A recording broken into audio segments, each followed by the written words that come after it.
constituido de células. Y todas las células pues tienen membranas. Y entonces los lípidos más abundantes pues serían los constituyentes de las células, ¿no? Las membranas. Pues vamos a ver de manera general, vamos a ir mencionando algunos aspectos generales de función y luego cuando veamos los diferentes grupos los vamos a ir retomando y ubicando y decir, ah, estos son los que hacen la función que ya mencionamos. Entonces, dentro de las funciones de los lípidos, una función importante es la función estructural. ¿Qué quiere decir? Que forma parte de, está construyendo algo dentro de las células. Y esta función estructural, pues es que los lípidos forman membranas. Aquí están viendo los fosfolípidos, la doble capa de fosfolípidos. Entonces, parte estructural, los lípidos. Y específicamente, que ahorita vamos a ver los fosfolípidos, forman membranas. Y no solo les digo las membranas celulares,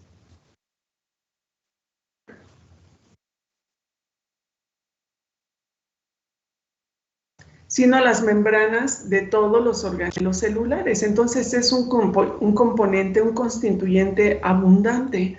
No va a estar libre, no va a estar como solemos pensar en los lípidos, como grasas, como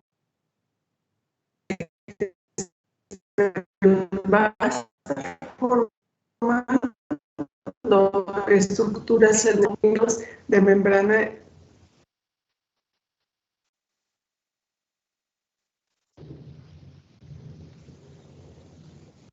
Y nosotros vamos a ver ahorita un poquito acerca de ellos, de los tipos de lípidos que están formando membranas, son estos fosfolípidos. Vamos a ver un poco de sus características y sus compañeros. Al final de nuestro repaso sobre lípidos nos van a hablar específicamente ya de la membrana y las funciones que se generan en la membrana por la característica de estos lípidos, como son el transporte, la movilidad de la membrana y demás, ¿no? Entonces, ahorita solo vamos a mencionar, forma parte estructural de las membranas y vamos a dejar este tema de membranas para que más adelante nos lo expliquen sus compañeros. Simplemente ahorita vamos a recordar que de los lípidos, una parte, una fracción importante de lípidos en gran cantidad en los organismos, pues por precisamente membranas celulares.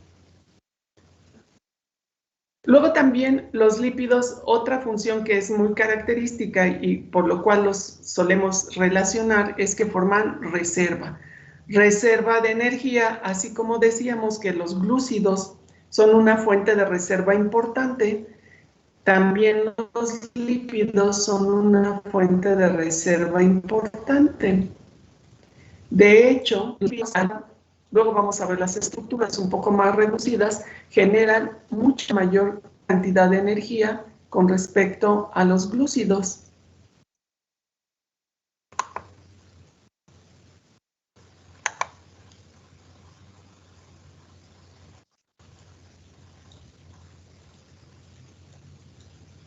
Por ahí los glúcidos generan alrededor de 4.5 calorías por gramo de glúcido. En el caso de los lípidos generan el doble, más de 9 kilocalorías, ¿no? Entonces, los lípidos generan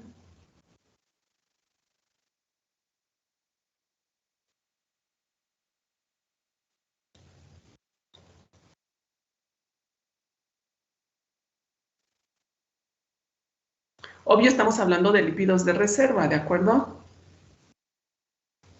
Y se acuerdan cuando vimos glúcidos, ¿qué dije con respecto a los glúcidos? Que nosotros almacenamos glúcidos, ¿dónde? ¿Lo recuerdan? ¿Y cuál es nuestra fuente de reserva de glúcidos? Son los lípidos. Bueno, en este caso de lípidos, pero de los glúcidos yo mencioné que nosotros tenemos una forma de almacenar glúcidos, nosotros los animales y las plantas también almacenan glúcidos. ¿Cuál es la molécula de almacén de glúcidos? El glucógeno. Por ejemplo, en nosotros decíamos el glucógeno, ¿y se acuerdan dónde les dije que almacenamos glúcidos? ¿En qué órgano?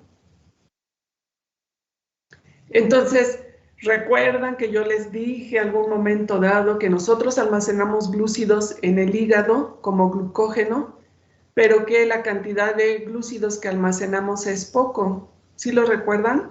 En realidad nosotros no almacenamos grandes cantidades de glúcidos, pero sí almacenamos grandes cantidades de grasa, es decir, mayor reserva de lípidos.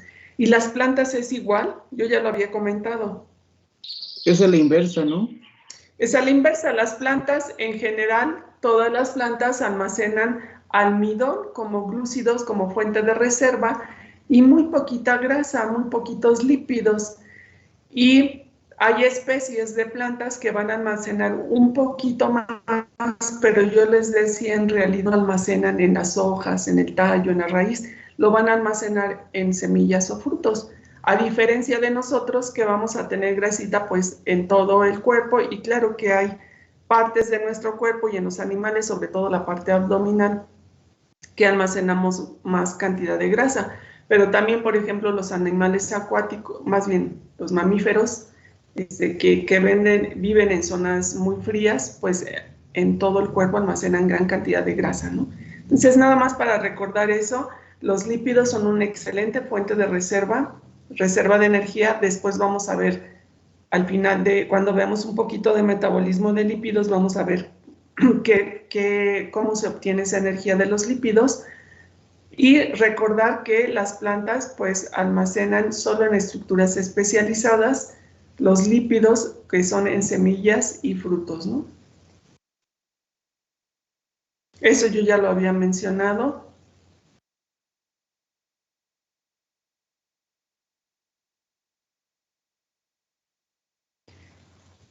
Y después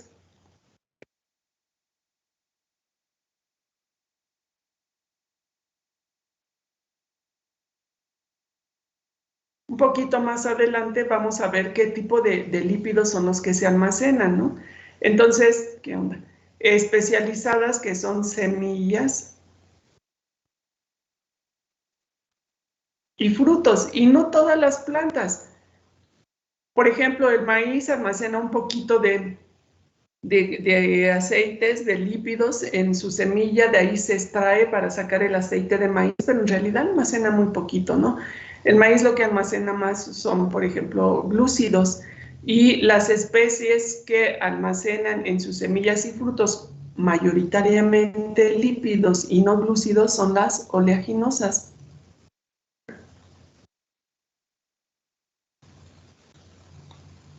Que ahorita muestro, ¿no? Y otra cosa que decía, que ya había mencionado, bueno, y ahorita lo recuerdo, lo vamos a retomar, es que las plantas van a almacenar lípidos en forma de aceites.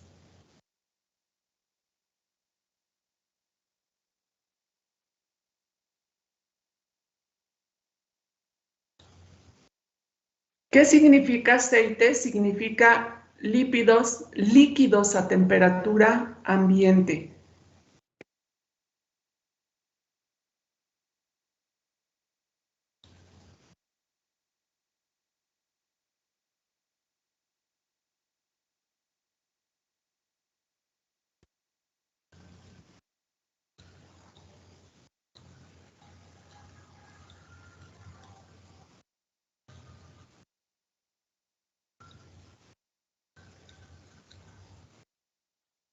Entonces, fíjense, las plantas van a almacenar los lípidos en forma de grasas. Cada que escuchemos grasa, ¿qué significa? Es lípidos sólidos a temperatura ambiente. Entonces, aceites líquidos a temperatura ambiente, grasas, es sólido.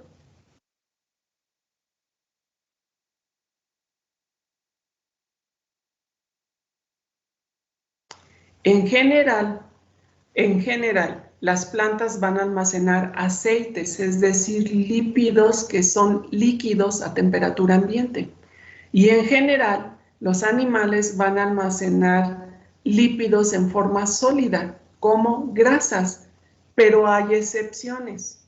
Dentro de las plantas, por ejemplo, la manteca de cacao, por ejemplo, la manteca de coco, o dentro de los animales, como el aceite de pescado, o el aceite de salmón, el aceite de tiburón, el aceite de hígado de bacalao, que, por cierto, cuando son niños a muchos se los dan. ¿Quién tomó de niño aceite de hígado de bacalao? Sí, de bacalao, o de tiburón. De hecho, lo que tengo entendido, el chocolate blanco es la manteca del cacao, ¿no?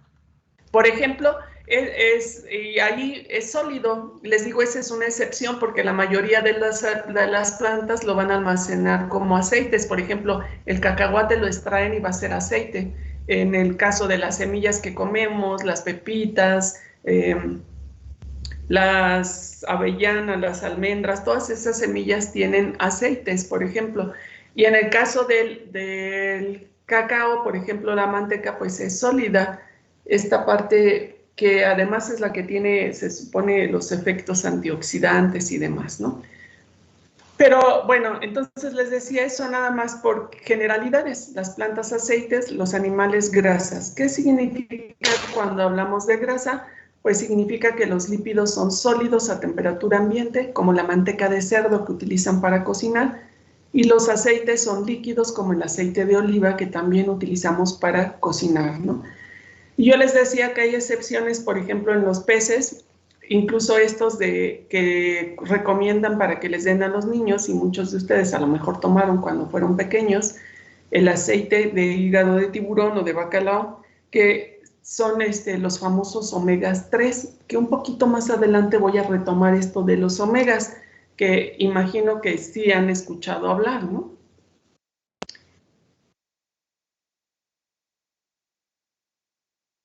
¿No? Sí, profesora, que según ayuda al cerebro. Por ejemplo, hay mucho respecto a mucha información y hace como 8 años, 10 años estaba así como el boom de los omegas. Entonces nos decían leche con omega, yogur con omega, galletas con omegas, en fin, todo eso, ¿no? Y ahora lo siguen poniendo, ya no se promociona tanto, pero en un momento dado tuvo un boom enorme esto de los omegas, que luego comentaremos un poquito, ¿no? Entonces, en los animales...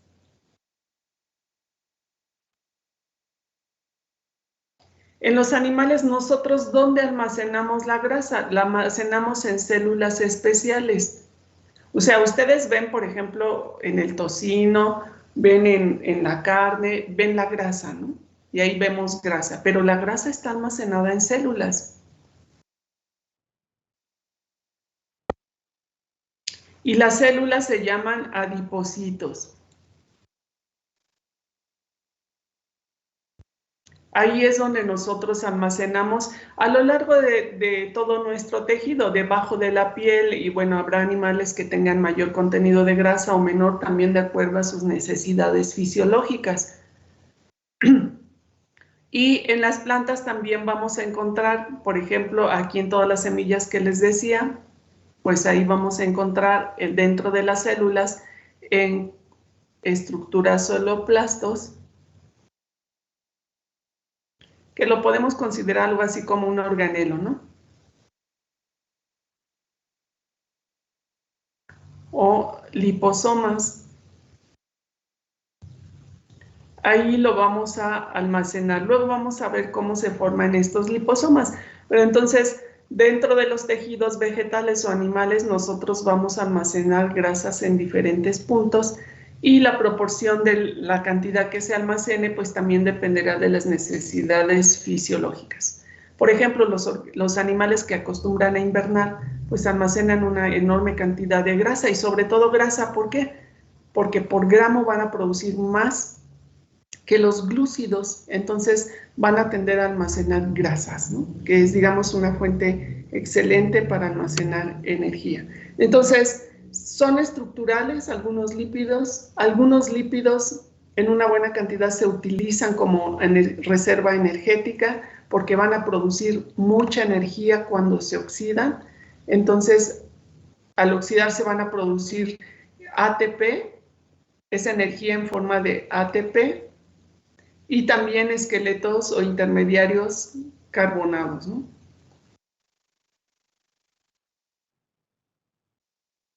Que cuando yo digo esqueletos carbonados, ustedes inmediatamente recuerdan lo que vimos cuando vimos en Introducción de Metabolismo, recuerdan ese esquema general de respiración que seguramente por ahí lo dejaron olvidado, pero lo deberían retomar y ver a qué me refiero con intermediarios metabólicos, ¿no? Pues aquí pasa lo mismo, en lugar de ser glúcidos los que se oxidan para producir todo eso, van a ser lípidos. Y al final voy a hablar un poquito de este proceso de oxidación, el proceso de oxidación de lípidos.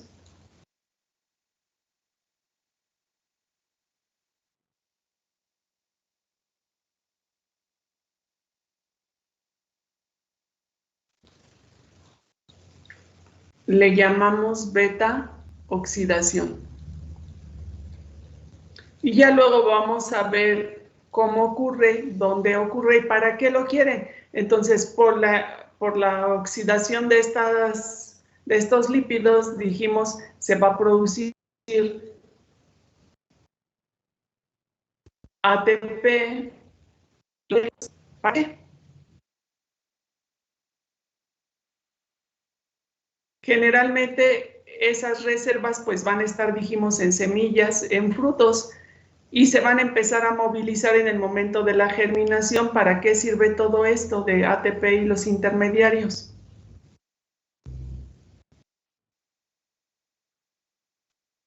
Rosales, Eduardo. Marisa, Centeno.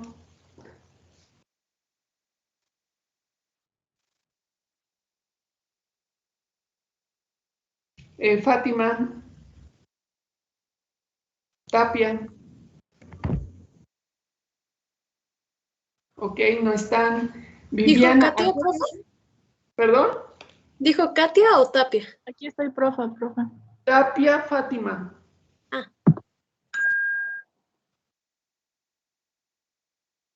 No está. Bueno. Viviana. Sí, profesora. ¿Para qué quiere todo eso de ATP intermediarios? Miren, chicos, La semilla, para poder desarrollarse en sus primeros días, se supone que es su reserva de energía. Entonces le va a ayudar, al hidrolizarse, le va a ayudar a desarrollarse en sus primeros días porque no se le estará proviendo de nutrimentos. Entonces, de lo que lo va a sobrevivir. Exactamente, Viviana.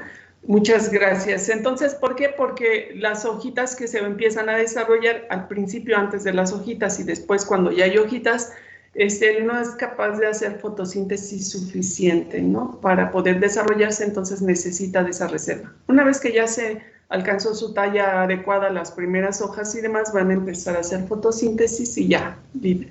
Pero entonces, para eso la requieren, lo que nos dijo su compañera, ¿no?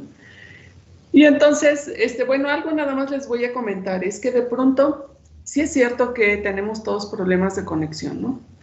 Y sí es cierto que no se puede aplicar el reglamento al 100% de sus 25 faltas justificadas o sus 15 injustificadas. Pero también, chavos, hay muchos que se conectan y cuando pregunto, yo tengo una lista aquí, cuando pregunto voy poniendo, ¿no? Hay gente que casi nunca me contesta y no está dado de baja.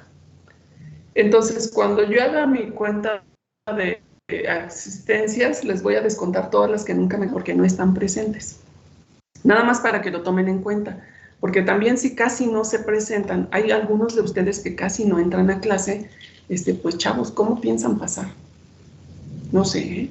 Pero es algo para que lo vayan considerando. Y hay quienes pues siempre están aquí, ¿no? Y hay otros que no me doy cuenta si están o no están porque no les pregunto, en fin. Pero eso es una responsabilidad personal, ¿no? El que quieran estar en las clases, el que quieran atender, si no, después van a tener un montón de lagunas, chavos, de información que... Pues, claro que quien me está oyendo, pues son los que siempre están en clase, y los que no están oyendo, que va dirigidos a ellos el mensaje, pues no están, ¿no? En fin, seamos felices todos. El caso es que, bueno, estos lípidos, yo luego voy a hablar un poquito, ya que avancemos un poquito más y veamos quiénes son estos lípidos de reserva. Vamos a hablar un poquito de cómo se lleva a cabo este proceso de beta-oxidación de forma muy simple, ¿no? Entonces, muchos de esos lípidos que nosotros consumimos en todos los alimentos, que por cierto son muy ricos, como las papitas fritas y todo lo frito que sabe delicioso, pues muchos de esos lípidos que consumimos, pues se van a ir a almacenar, ¿no? Van a representar ahí. Y luego también, ahorita que hablemos un poquito más de los tipos de lípidos, vamos a ver que a veces estos lípidos que almacenamos, pues generan problemas para nosotros de salud, ¿no?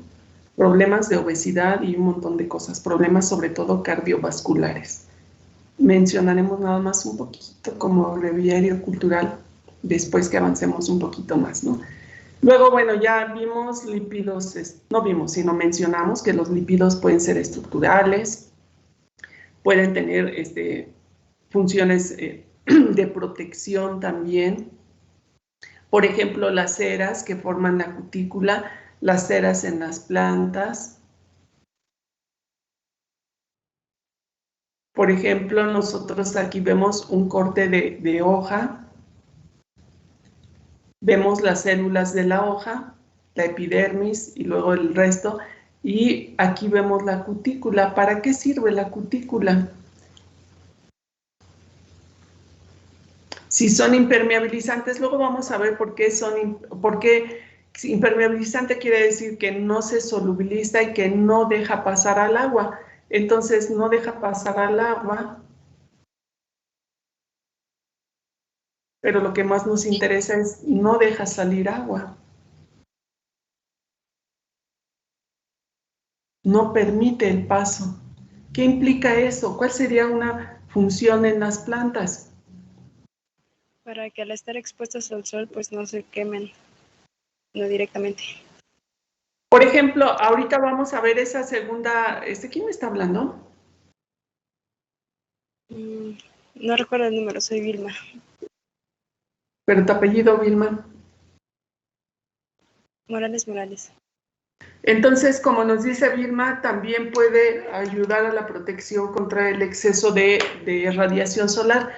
Ahorita vemos esa parte, pero fíjense, las ceras al ser insolubles, al ser impermeables al agua, impiden que el agua salga, impiden que la planta se deshidrate.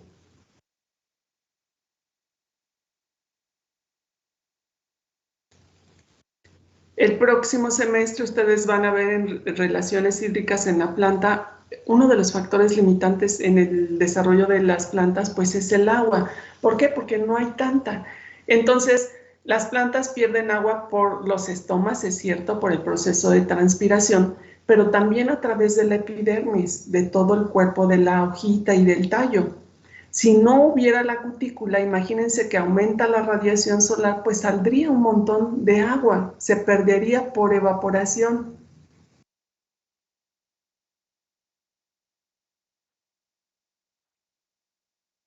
Igual como en las suculentas que tienen una capita blanca, esas le ayudan, según yo, a que no tengan hongos o sea más difícil para los microorganismos llegar y atacarla.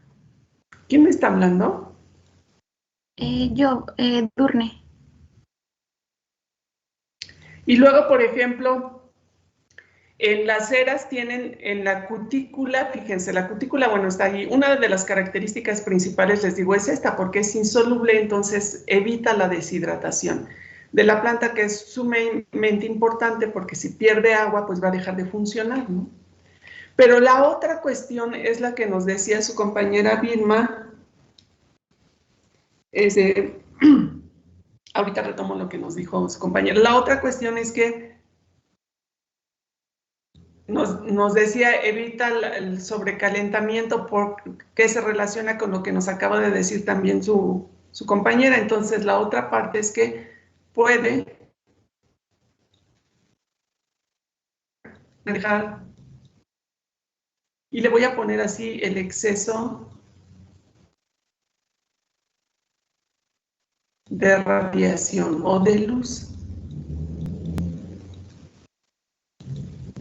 Ahorita su compañera Edurne nos decía, en las suculentas o en las, por ejemplo, en las cactáceas que viven en zonas desérticas, vamos a ver que, porque obvio el grosor de la cutícula dependerá de las condiciones ambientales donde esté la planta, vamos a ver que en esas zonas pues las plantas tienen cutículas muy gruesas y se ve incluso hasta grisáceo. Bueno, esa parte, esa cutícula gruesa con ese color grisáceo lo que hace es reflejar mucha de la luz que está llegando a la planta. Entonces imagínense una planta que está en una zona desértica, que está recibiendo mucha radiación solar, que puede aumentar su temperatura y generar daños por fotooxidación de pigmentos y demás, dañar a la planta. Bueno, entonces la cutícula es una de las tantas estrategias que tiene la planta para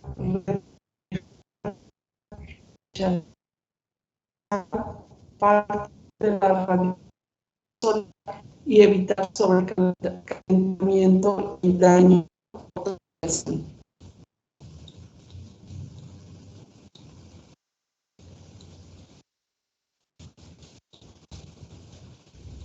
Cuando llega una fisiología vegetal, miren, por qué luego les recuerdo es para que vean que está asociado lo que estamos viendo aquí con lo que van a ver allá, ¿no? Entonces, estas moléculas, estos lípidos que parecieran insignificantes, pues no lo son en la hora de funcionar, ¿no?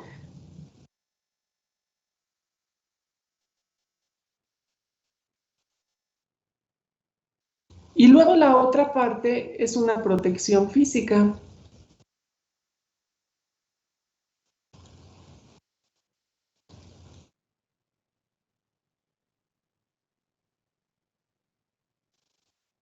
Esta cutícula, lo que decía su compañera Edurne, pues evita que, por ejemplo, los insectos penetren esta capa y lleguen a las células de la epidermis, dañen, por ejemplo, a las plantas. Claro que algunos insectos van a encontrar sus mecanismos para perforarla, pero digamos que es una primera barrera de protección, entonces una barrera física de contra depredadores, contra agentes como los insectos, y entonces evitan o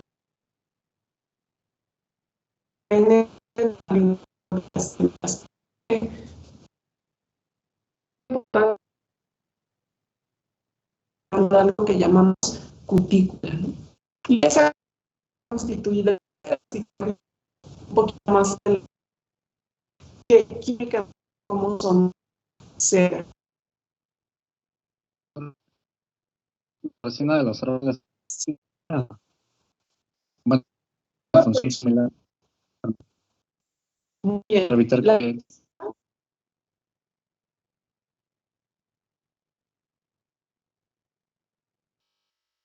no, era eso, que bueno, tenía la duda. Bueno, es que las resinas tienen funciones similares, ¿no? Para evitar que entren microorganismos. Exactamente. Las resinas, vamos a ver también un poquito más adelante,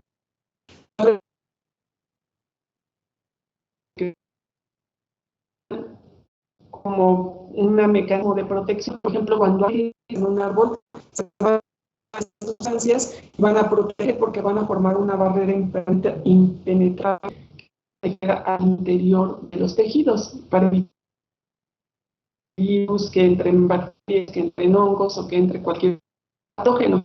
Y las resinas también son un tipo de lípidos, pero vamos a ver esas resinas entran dentro de los terpenos. Luego vamos a ver un poquito más. Creo que eso es para que resistan más las temperaturas bajas, ¿no? Las resinas. Otra vez, que no escuché bien. Creo que las resinas se utilizan, bueno, las plantas para resistir el invierno. Y luego, pues podrán tener funciones. Una de las partes de la función principal es protección. Esta forma, las resinas lo que hacen, porque ustedes los van a ver de pronto, incluso si ustedes cortan los árboles, van a liberar inmediatamente la resina. Es una respuesta inmediata para sellar. La resina sella, bloquea, ¿no? Todo el paso al interior de la planta. Entonces son mecanismos de protección, y a lo mejor, por ejemplo, en el invierno las podemos ver, pero como resultado de este mecanismo de protección sobre todo si hay heridas o zonas de abscisión que tengan que cubrirse, ¿no?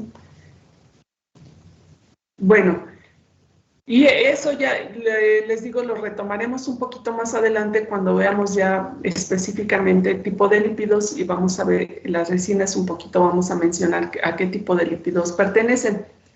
No pertenecen a este grupo de lípidos que forman la cutícula, ¿no? Pero también son parte de los que van a ayudar a la protección. Luego también, por ejemplo, bueno, en las plantas, obvio, dependerá del tipo de plantas, porque, por ejemplo, en zonas donde haya, o por ejemplo, en zonas donde sean zonas tropicales o zonas desérticas, ¿cómo esperaríamos encontrar la cutícula de las plantas?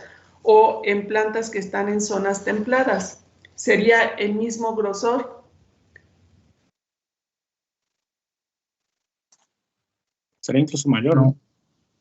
Entonces, no sería igual, por ejemplo, lo que nos dice su compañero, que por cierto, ¿quién me está hablando?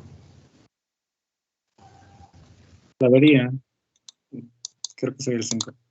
Entonces, por ejemplo, en plantas templadas, en plantas de zona templada, veríamos que el grosor de la cutícula tendería a ser mucho más delgado con respecto a aquellas plantas de zonas tropicales y de zonas donde hay mucha radiación solar, ¿no? Y que también hay déficits hídricos un poco más extendidos. ¿Por qué? Porque ahí la necesidad de la planta de protegerse de deshidratación.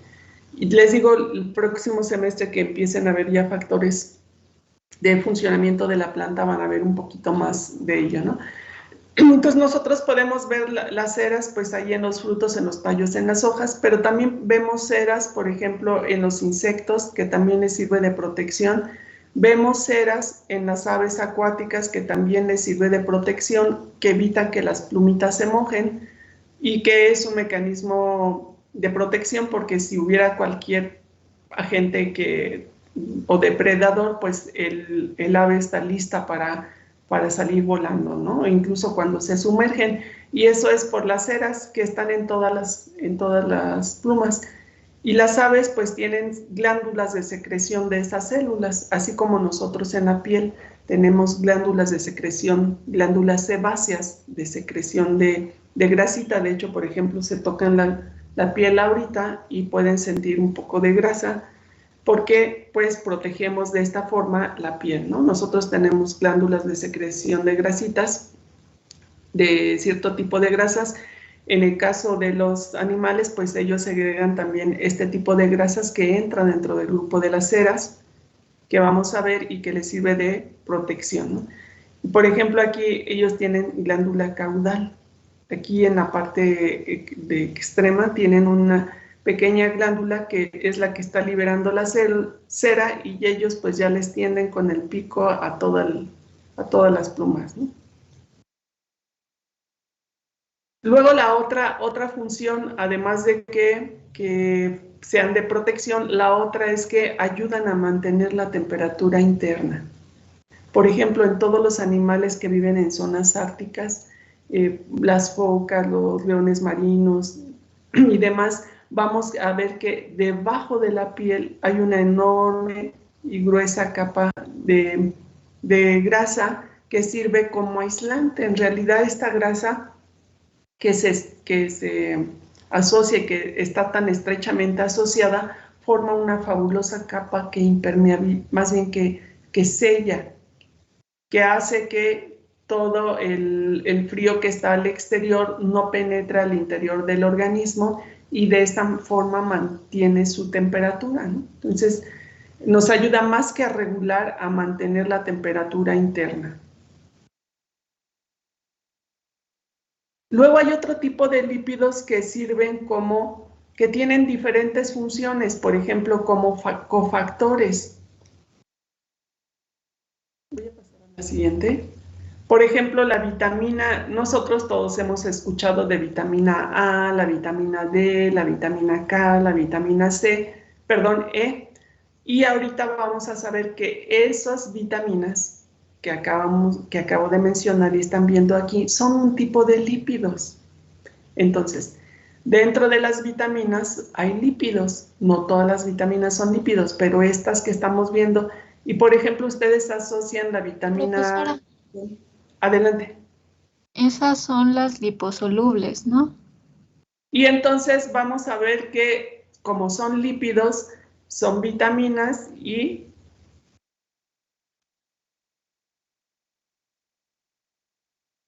¿Qué quiere decir liposolubles? Pues que van a solubilizarse con otros lípidos o que van a transportarse con otros lípidos, porque solitos un poquito más adelante que empiece a hablar de las características de estos de solubilidad, como el colesterol, igual que estas vitaminas, no se transportan solitas, libres en la célula y en nuestro torrente sanguíneo, por ejemplo, en nosotros o en las plantas a través de sus sistemas de conducción, porque, o en la célula, porque son todos los lípidos, ya dijimos, ¿son qué? ¿Solubles en agua o insolubles? Insolubles. Son insolubles, son hidrofóbicos. Entonces necesitan asociarse a transportadores como el colesterol, luego lo mencionaré.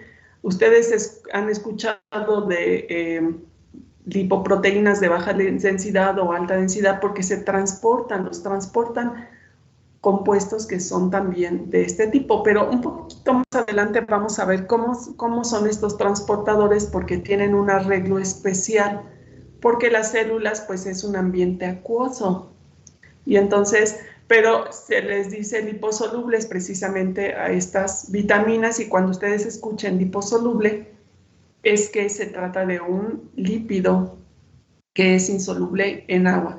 Entonces les decía, por ejemplo, nosotros asociamos las vitaminas, nosotros las consumimos en los productos vegetales, por ejemplo, la vitamina A, que ahorita la usamos también para reforzar, por ejemplo, el sistema inmunitario, o por ejemplo, la vista, a veces nos recomiendan, por ejemplo, los carotenos de la zanahoria que tienen vitamina A, que son precursores de la vitamina A veces nos dicen para una buena vista, la vitamina D, que tiene que ver también con ayudar a depositar, por ejemplo, el calcio en los huesos, al transporte. La vitamina K, que tiene que ver con la coagulación sanguínea, porque nuestra sangre tiene que tener un cierto punto de coagulación para que tenga, digamos, no sea tan líquida ni tan sólida. La vitamina E, que seguramente la han escuchado hablar con características de antioxidante, por ejemplo, el tocoferol. Y lo interesante a veces de las vitaminas es que nosotros las consumimos, pero ojo, las vitaminas no nos generan, dentro de los nutrientes, del grupo de nutrientes, las proteínas, los lípidos y los glúcidos pueden generar energía, las vitaminas no, ni los minerales. Entonces, una función de las vitaminas, y en este caso de las vitaminas, es que actúan como cofactores. ¿Qué quieren decir cofactor? Cuando veamos proteínas y veamos enzimas lo vamos a ver un poquito más claro, pero los cofactores son los que permiten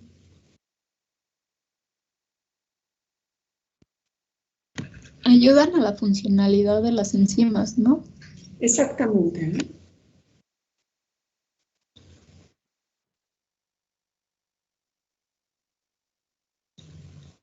Entonces, como nos dice ahorita su compañera Paula, nos ayudan o más bien a las enzimas a realizar su función.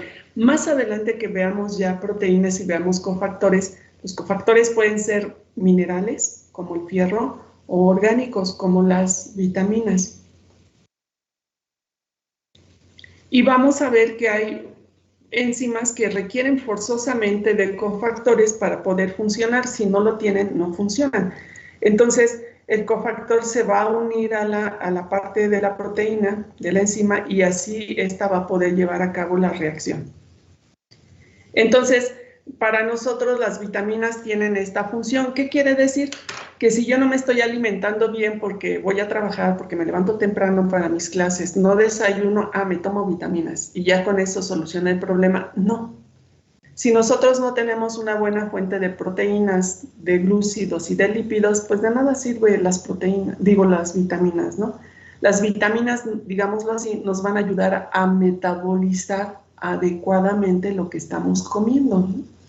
Entonces eso es importante porque a veces solemos tomar vitaminas todo el tiempo, pero tenemos que tener una alimentación adecuada. Luego también excesos de vitaminas, igual que de minerales, pueden generar problemas.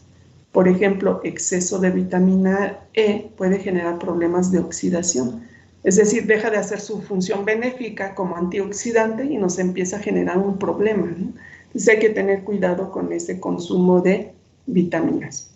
De hecho, habría que consultar a gente profesional para que nos recomiende cuándo lo vamos a tomar, ¿no?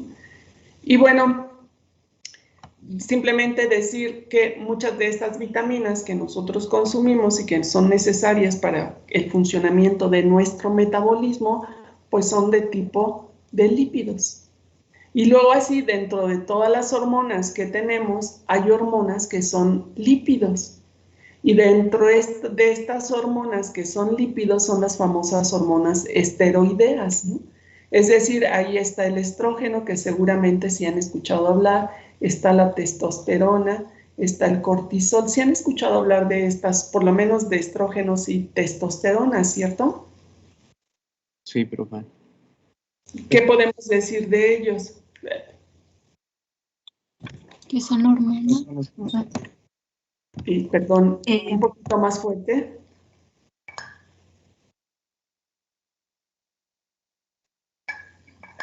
Un poquito más fuerte porque no escuchamos. O bueno, yo no escuché. ¿Con qué relacionan estrógenos? Se supone que son hormonas que se desarrollan, bueno, que se dan en los gametos, ¿no? Por ejemplo, ahí y no vamos a decir gametos, sino vamos a decir gónadas.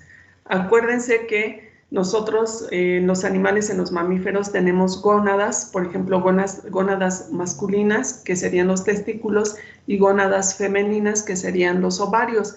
El estrógeno y estas testosteronas efectivamente se producen en las gónadas. No en el gameto, que es propiamente ya sería el óvulo o el esperma. Bueno, estas hormonas están relacionadas con las características sexuales o permiten el desarrollo de las características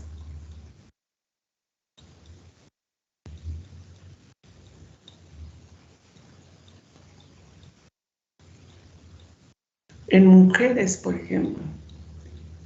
Las características sexuales que desarrollamos a partir de la pubertad, que nos hacen diferenciar mujeres de hombres, entonces los estrógenos se deben gran parte, más bien las características que desarrollamos se deben gran parte a los estrógenos. Y la testosterona igual, ustedes saben que en mujeres también hay testosterona, pero obvio en los hombres es en mayor proporción y es lo que permite también el desarrollo de características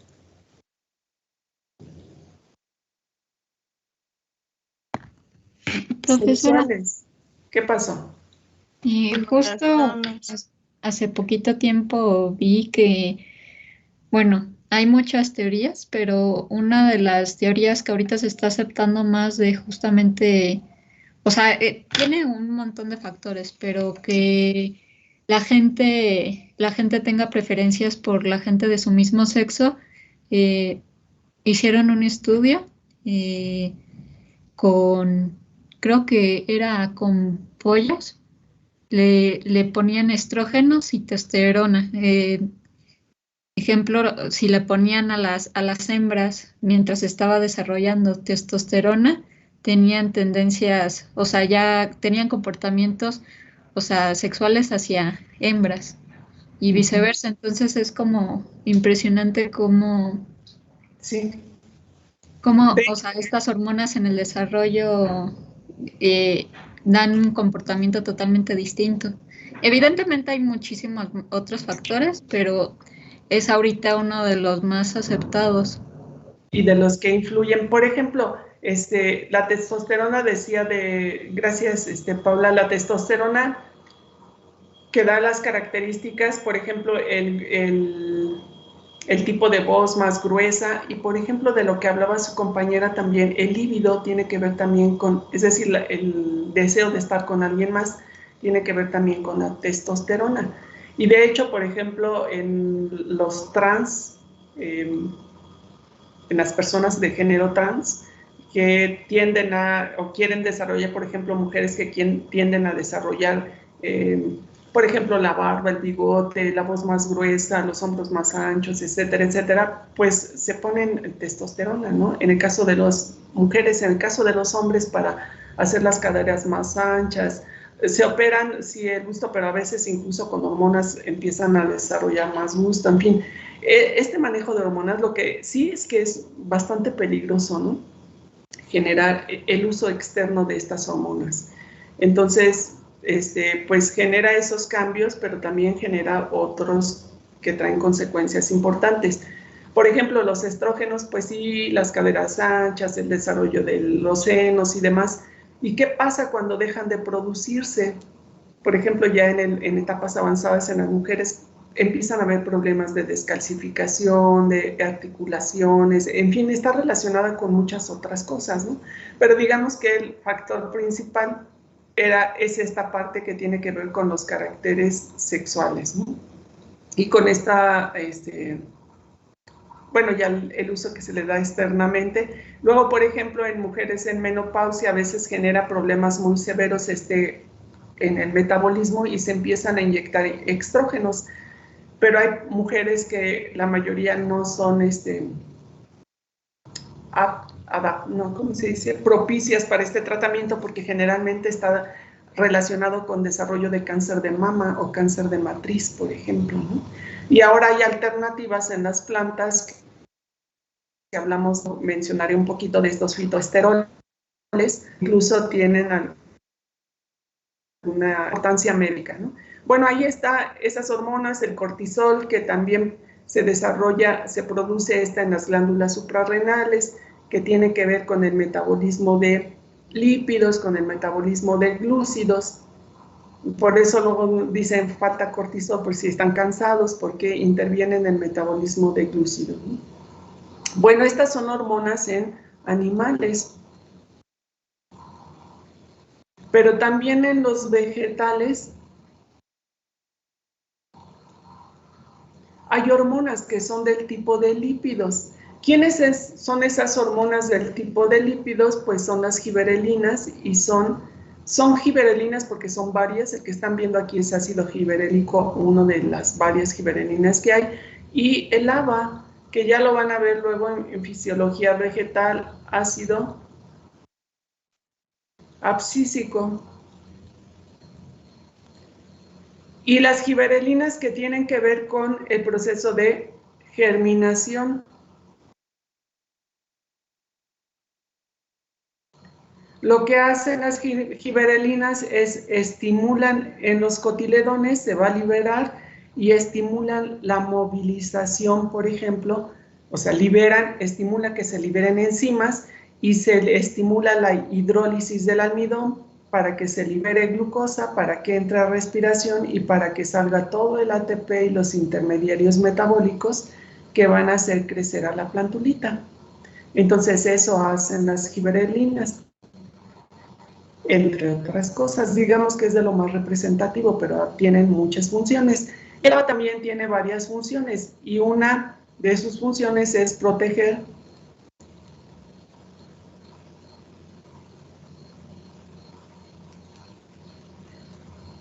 Luego también se conoce estrés hídrico. Y ustedes lo van a ver luego detenidamente en fisiología vegetal, ¿no? ABA prepara la semilla para que se seque y para que permanezca latente. Esa es la acción del ácido abscísico. Protege a las plantas ante estrés hídrico porque ayuda a que se cierren estomas y, en fin, tiene muchas funciones que ya las verán en fisiología vegetal. Aquí, en nuestro curso, lo que queremos es recordar que hay lípidos que funcionan como hormonas en las plantas y esos son el ácido abscísico y las giberelinas, que ya luego, un poquito más adelante, vamos a ver a qué grupo de lípidos pertenecen. Y luego tenemos pigmentos que además dan color y absorben luz.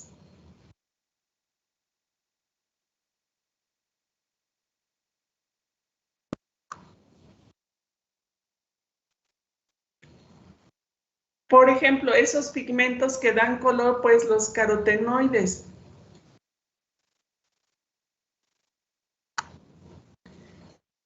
¿Y qué colores dan? Pues el rojo, por ejemplo, que vemos en las hojas, el rojo, el amarillo, naranja, el color marrón, por ejemplo. Y entonces estos pigmentos, como los carotenoides, dentro de estos los carotenos, pues van a dar color, por ejemplo, a la zanahoria. La zanahoria la vemos naranja porque también están estos carotenoides, el licopeno del jitomate, del color rojo. Pero en la hoja van a dar color, por ejemplo, obvio dan color, pero no solo dan color, participan en la fotosíntesis.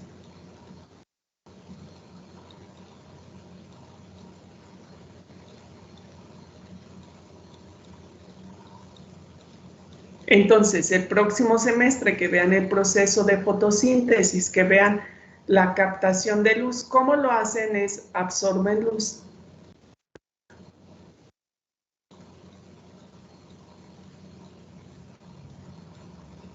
Y por un proceso metabólico importante que es transporte de electrones o fase fotoquímica, la transforman en energía junto con otras proteínas, transforman.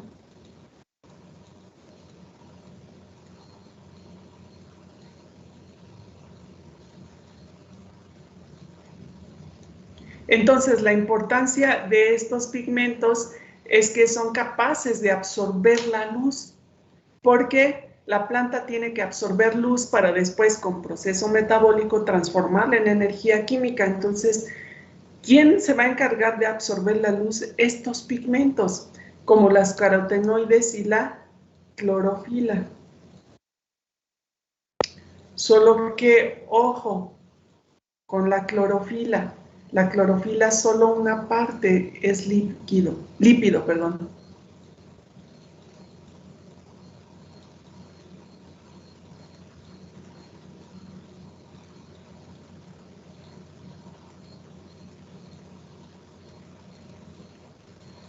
Entonces, no es que nos aprendamos la estructura de la clorofila, es simplemente recordar que dentro de la clorofila, que es un pigmento súper importante para la fotosíntesis, no solo que dé color verde, sino que en la planta va a ser capaz de absorber luz para que después esta, dentro del mecanismo de la hoja, se pueda transformar en energía química.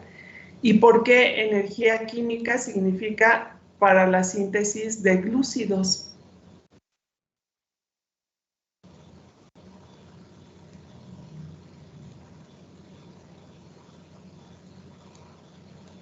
Entonces, la planta en fotosíntesis va a sintetizar glúcidos, pero requiere energía. ¿Qué hace? Pues la toma del sol, pero en el metabolismo de síntesis no puede tomar directamente energía del sol. Primero la tiene que transformar de energía luminosa a energía química, es decir, a ATP, a NAD.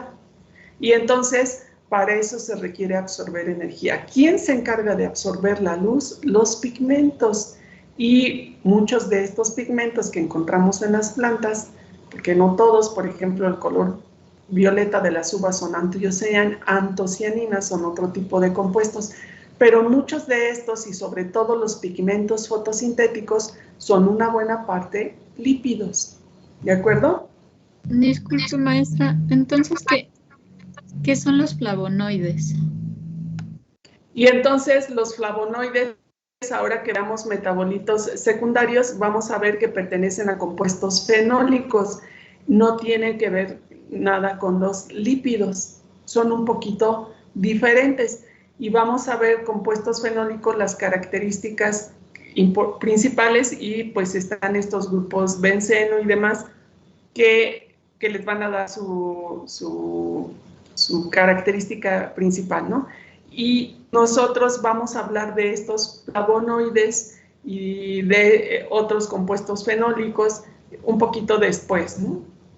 Entonces, cuando lleguemos a metabolitos secundarios, pero no son ellos, los flavonoides no pertenecen a los lípidos ni a este grupo de pigmentos, ¿no? Son un poquito diferentes. Entonces, bueno, luego van a ver que estos pigmentos en las hojas también le van a servir de fotoprotección a la planta, es decir, no solo para absorber luz en la fotosíntesis, sino para evitar que se oxiden otros compuestos, por ejemplo, o las clorofilas, ¿no? Y que siga funcionando el aparato fotosintético. Eso luego ya lo van a ver un poquito con más detalle. Lo importante es que ustedes, miren, el hecho de hacer esta revisión general es que ustedes vean lípidos. Ah, sí, los lípidos funcionan aquí, funcionan allá, funcionan. Y luego, poco a poco van a ir entrando a esas actividades, a esa función de manera más detallada en otros cursos y demás, pero no debemos partir, más bien perder de vista todo eso, ¿no?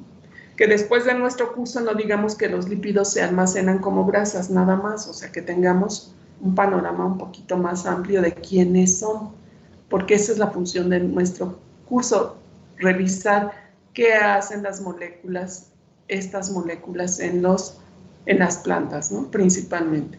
Luego el color en los frutos, por ejemplo, en los frutos silvestres. ¿Y por qué pongo silvestres? Porque obvio todo lo que estamos silvestres, aquí los que estamos viendo aquí, pues también les da el color, ¿no? Muchos de estos colores, bueno, el de las uvas no, pero en el caso de los amarillos, rojos que estamos viendo, muchos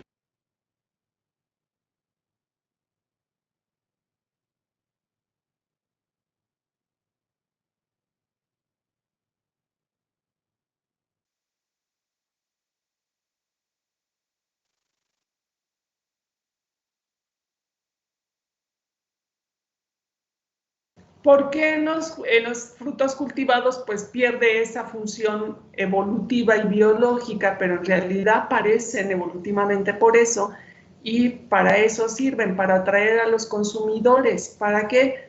Lo hacen atractivo, le dan color, le dan sabor, le dan aroma y atraen al consumidor, se lo consume, se lo come y después cuando vaya a otra parte va a desechar en las heces pues las semillas y entonces eso va a ayudar a la dispersión.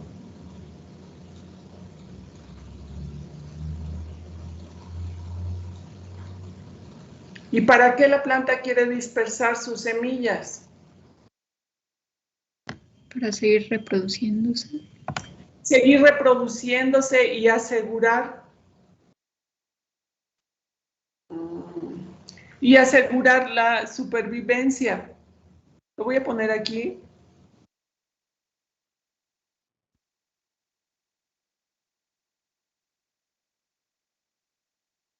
Miren, es importante, hay muchos factores que tienen que ver con la semilla, pero uno de esos es que se disperse. ¿Por qué? Porque si una planta tira todas sus semillas cerca de ella, pues entonces la posibilidad de germinar va a disminuir, sobre todo de crecimiento. ¿Por qué? Porque va a haber mucha competencia, entonces las envía a ambientes diferentes y entonces con eso asegura que se extienda en los diferentes ambientes y mayor posibilidad de supervivencia porque elimina la competencia que se tendría si todas se quedan cerca, ¿no?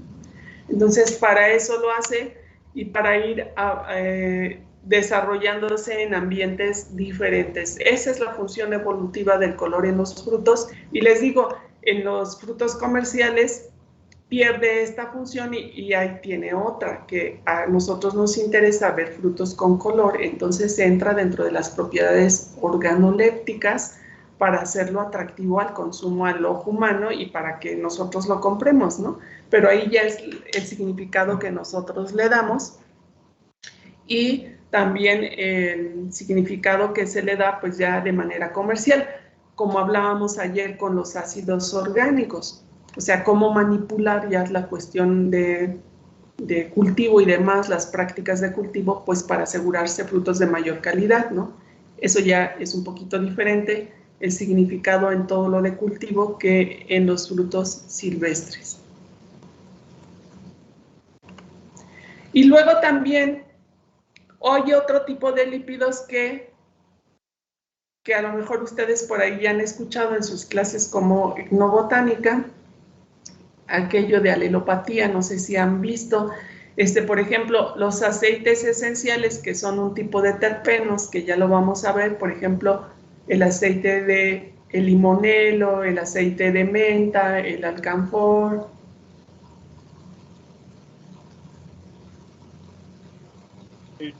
Es cuando inhiben el crecimiento de otras plantas, ¿no? Ah, perfecto. Entonces, fíjense, muchos de estos aceites esenciales, pues, sirven de... alcanfor. Muchos de estos aceites sirven, por ejemplo, como atrayentes.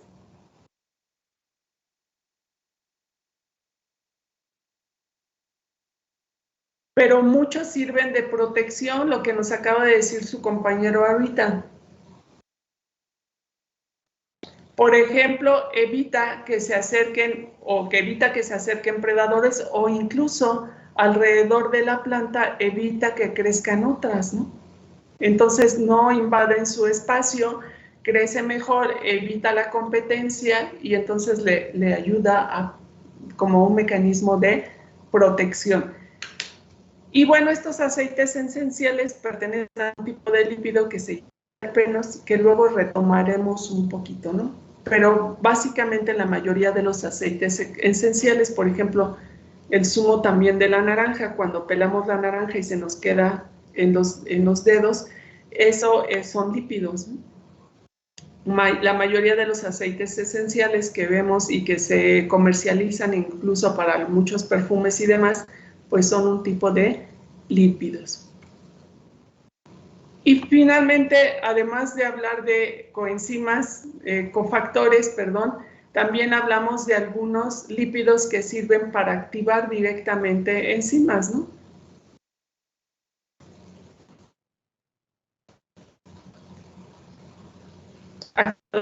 Perdón, lo repetí. O, ¿qué onda que se...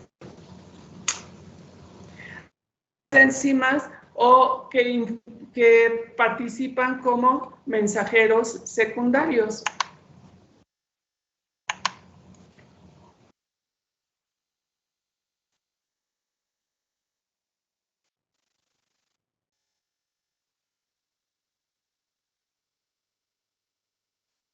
O mensajeros secundarios.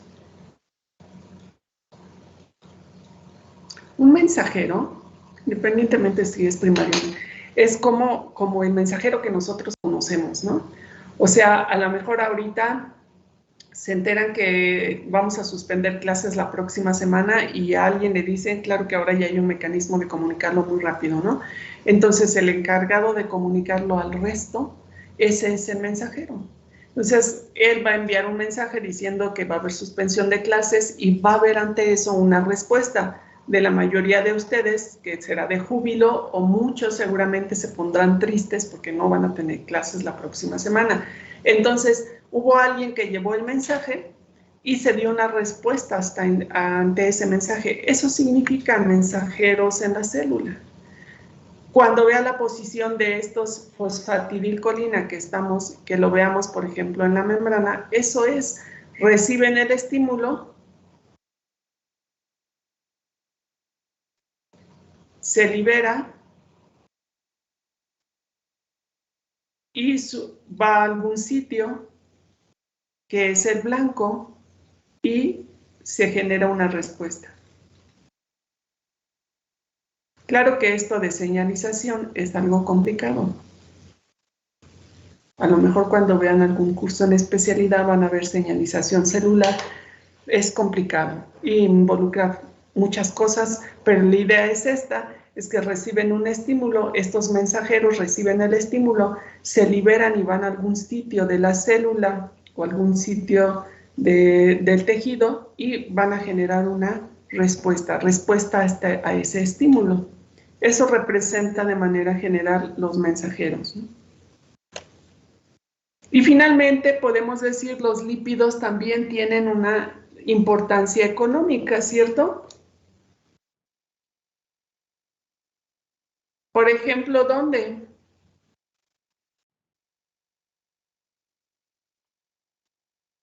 o no genera ningún beneficio económico. La manteca de cacao, el aceite de olivo. Por ejemplo, aceites comestibles o mantecas. O las que se ocupan para las velas. Por ejemplo, en la industria de las velas, ¿cierto? Muchas de esas ceras.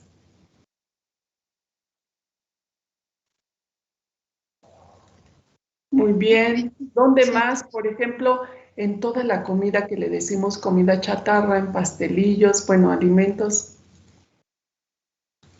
Ahorita se utiliza mucho justo los aceites esenciales para darle propiedades a productos más orgánicos, no sé, como y más amigables como champús. Y luego vamos a ver un poquito ahora que hablemos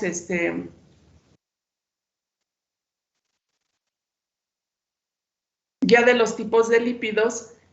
Vamos a ver esta cuestión de, por ejemplo, algunos que se van a favorecer incluso en los alimentos, incluso para darles como el plus a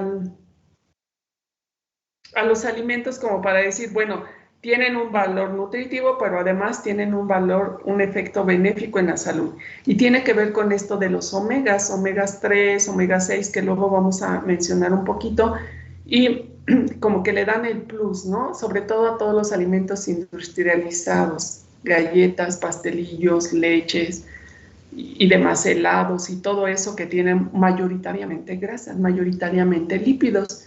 Luego vamos a ver qué tipo de lípidos tienen en general, pero muchos productos alimenticios se complementan, sobre todo con estos famosos omegas, que seguramente sí han escuchado hablar un poquito, y le dan como este plus, como hacerlo un poco más saludable, ¿no? Menos perjudicial. Aunque pues ahí también va a haber sus reservas. Entonces, en la industria cosmética, también en la industria farmacéutica, ahí están los complementos alimenticios como los famosos omegas, que muchos de estos omegas, o el omega 6, omega 3, son ácidos grasos esenciales. Luego vamos a ver qué es eso. Y también, por ejemplo,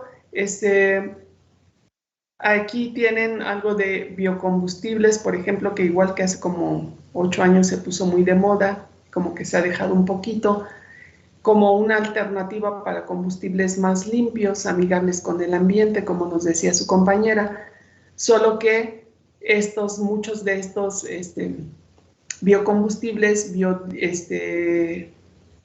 derivados de grasas, de aceites, pues a veces no es tan buena alternativa porque están sustituyendo cultivos que son importantes para la nutrición, para meter plantas que se van a utilizar para la producción de aceite. Se consume agua, se consumen muchos insumos, y entonces había que ver qué tan alternativa amigable representa, ¿no? No todos representan eso.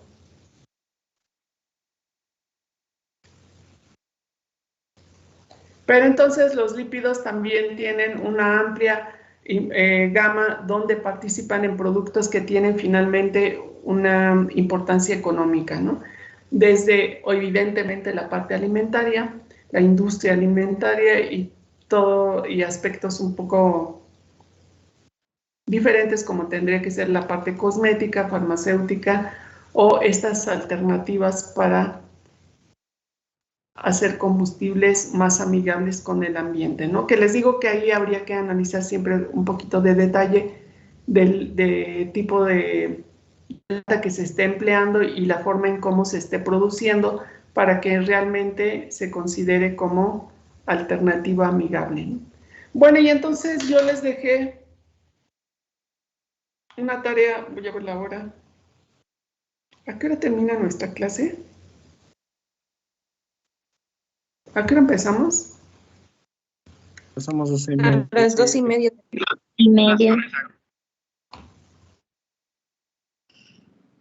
Ok, vamos a tener solo 1:30 de clase, y porque ahora es de práctica, son 2 horas, pero no vamos a tener las 2 horas de clase, nada más vamos a tener 1:30 de clase.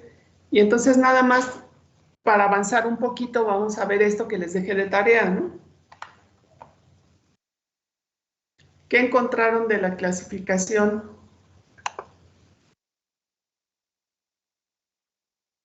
de lípidos? Ya se fueron.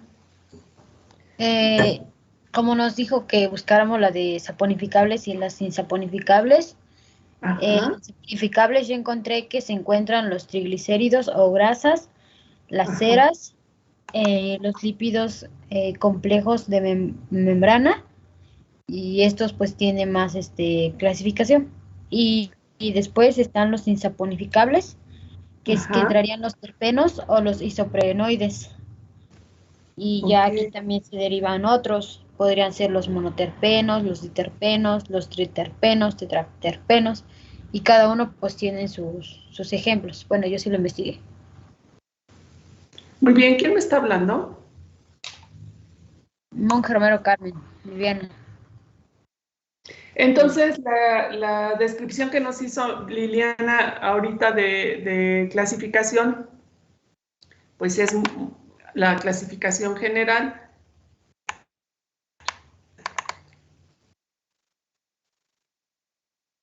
Y en general la descripción que nos hizo fue bastante clara, ¿no? Entonces, vamos a ver que los lípidos los podemos clasificar de diferente forma, pero yo les había encargado esta porque esta forma de clasificarlos entre saponificables y no saponificables, porque es muy, muy práctica, ¿no? Rapidito la podemos identificar. Y entonces, dentro de estos grupos saponificables, pues ahí su compañera ya nos acaba de decir quién está.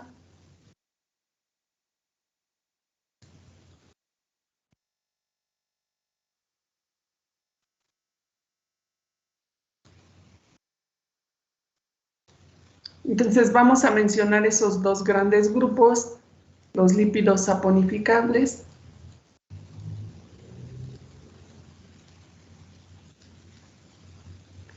y los lípidos insaponificables, ¿no? O no saponificables.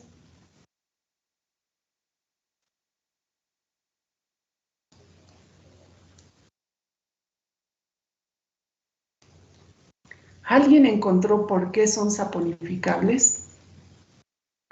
Yo encontré porque los saponificables porque forman ésteres de ácidos grasos y los insaponificables no contienen ácidos grasos, por eso no pueden formar jabones.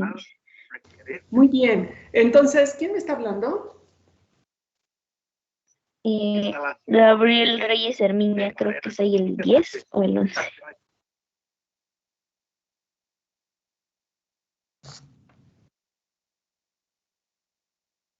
De chispas. Bueno, entonces, como nos dice su compañera, otra vez repíteme tu nombre completo. Gabriel Reyes Herminia. Sí, es cierto, es que tengo mi antigua lista aquí. Entonces,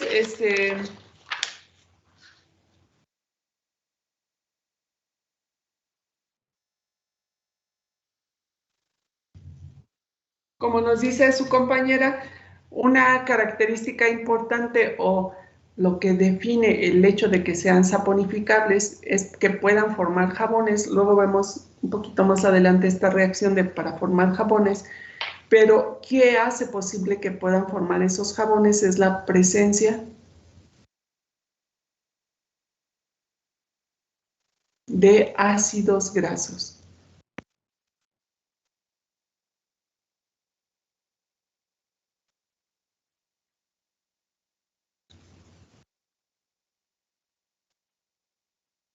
Entonces, vamos a ver que todos estos lípidos saponificables tienen ácidos grasos en su estructura y los no saponificables no tienen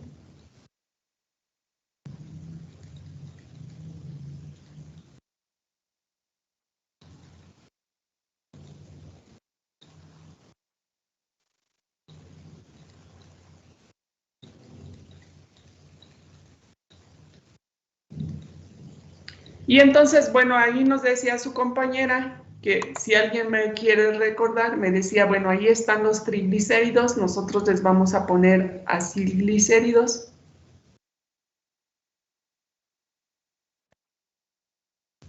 ¿Qué más está ahí? Ahí están los fosfolípidos.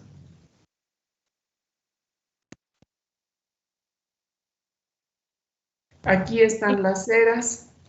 Las ceras. Muy bien. Glicolípidos.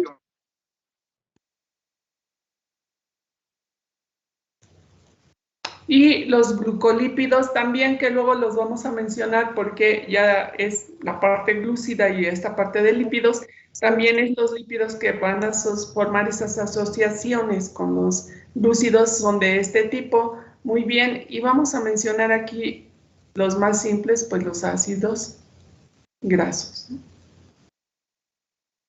Solitos. Y dentro de los no saponificables, ¿quiénes están ahí? Ya su compañera nos había mencionado. Terpenos. Los terpenos, esteroides. Esteroides y los prostaglandinos. Prostaglandinas.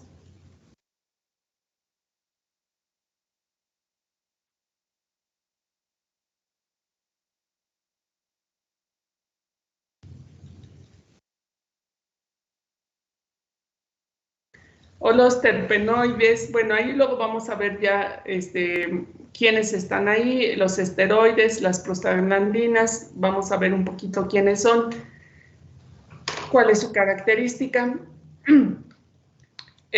Los esteroides o esteroles, ahí vamos a ver, por ejemplo, el colesterol de los terpenos, pues algunos pigmentos, ¿no? Y vamos a empezar entonces a hablar de este primer grupo, que son los lípidos saponificables.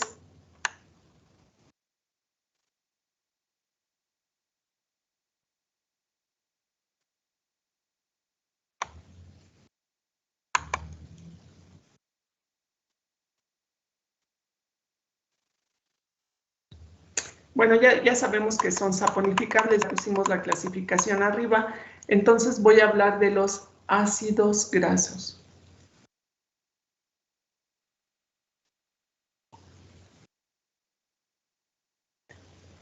¿Y qué podemos decir? Simplemente los ácidos grasos podemos decir que son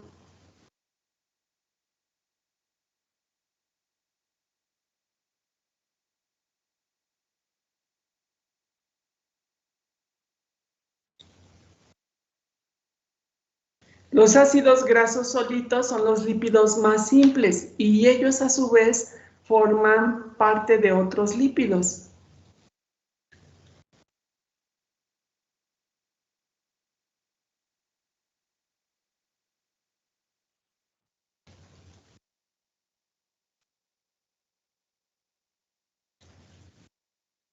¿Qué son los ácidos grasos desde el punto de vista de su estructura? Voy a dibujar uno. ¿Me duele la cabeza? Voy a dibujar uno. Y ahorita ustedes, en función de lo que dibujemos,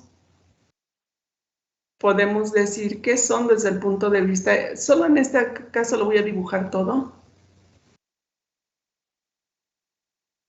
1, 2, 3, 4, 5, 6, 7, 8, 9, 10, 11, 12, 13, 14.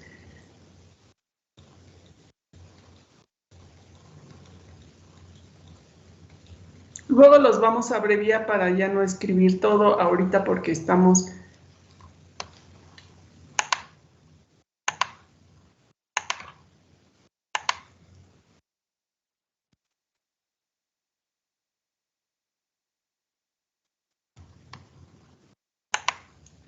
Es una estructura muy simple. ¿Qué están viendo en la estructura? ¿Qué pueden identificar? Que tiene carbono, hidrógeno y oxígeno.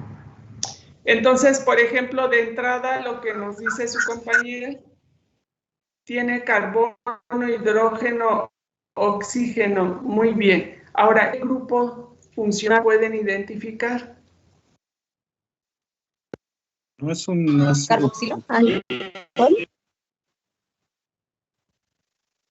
Muy bien, es grupo carboxílico, todo junto. El grupo OH que está ahí junto con el carbono doble enlace, todo junto, este es el grupo carboxílico.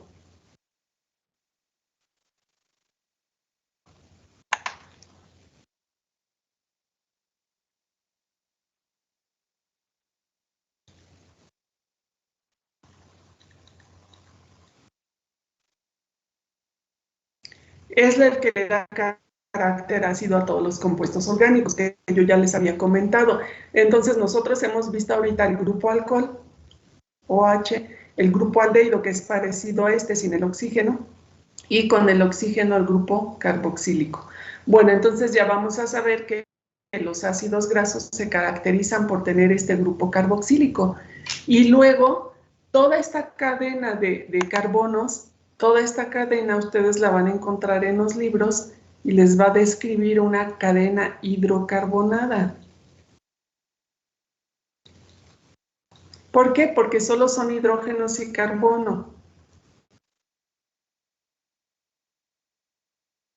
No es agua, sino de hidrógeno o, de una forma más apropiada, cadena alifática, que yo ya les había mencionado antes. Entonces, le podemos decir cadena alifática cuando ustedes escuchen el término de cadena alifática. ¿Qué quiere decir? Un montón de carbonos con sus respectivos hidrógenos, una cadena lineal, listo. Esa es una cadena alifática.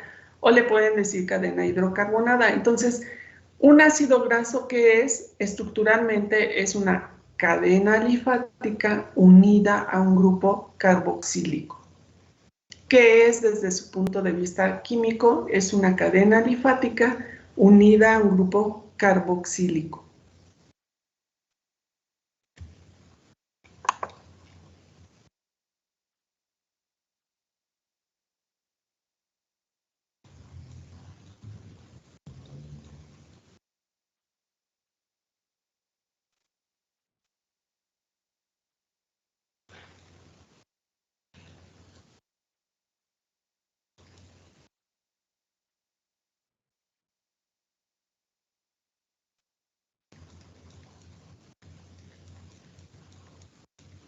Ahora, la cadena alifática puede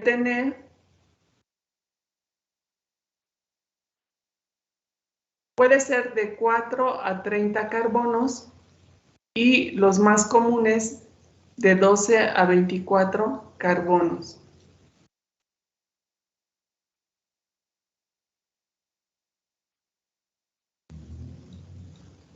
¿Qué quiere decir? Que nosotros podemos encontrar ácidos, bueno, ya no, perdón, aquí no solo es la cadena hidrocarbonada, sino todo el número de carbonos. Los ácidos grasos pueden tener en general, o sea, incluyendo al grupo carboxílico, si no parecería que esa parte, de 4 a 30 carbonos y los más comunes es de 2. Si se dan cuenta, son generalmente pares. Los ácidos grasos tienen pares de carbonos, 4, 6, 8, 10, y esto de pares es por la forma en cómo se van sintetizando. La mayoría de los ácidos grasos, prácticamente todos, son pares. Y vamos a encontrar que los más comunes es de 12 a 24. Nosotros tenemos uno aquí de 14. 1, 2, 3, 4, 5, 6, 7, 8, 9, 10, 11, 12, 13, 14. Y este de 14 se llama mirístico.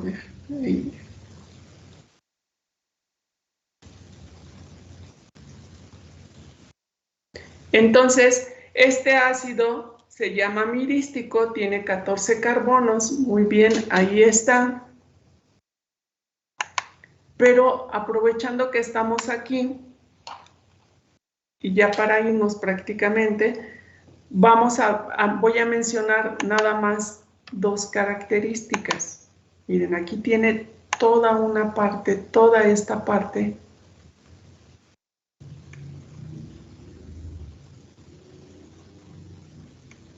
Toda esta cadena hidrocarbonada o alifática, toda esta es de carácter hidrofóbico.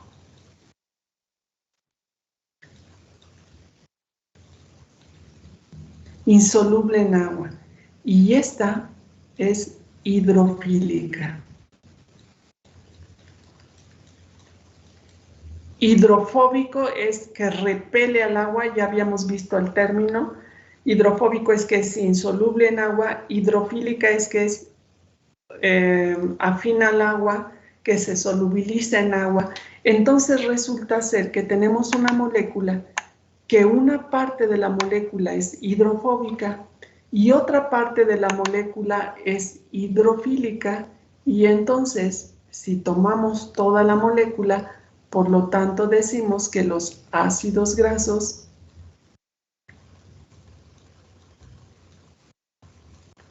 son anfipáticos. Ya habían escuchado el término, ¿no? Bueno, entonces lo vamos a dejar ahí porque además tengo examen. A aplicar examen extraordinario.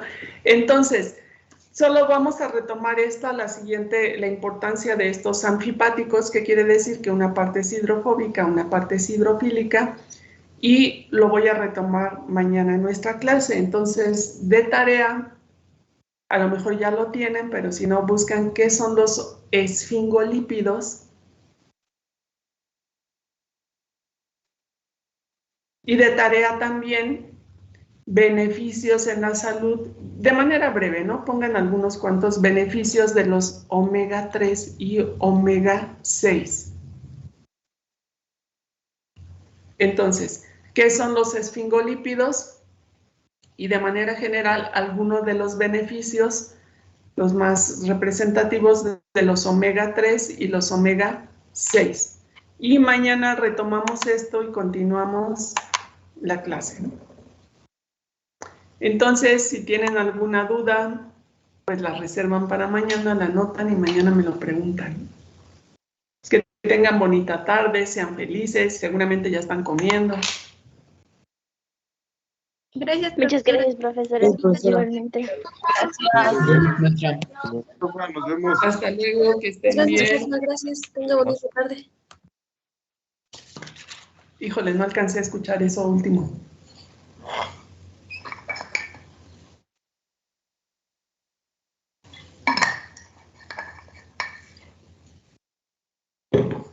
Bueno, que estén muy bien, nos vemos mañana, se cuidan, sean felices.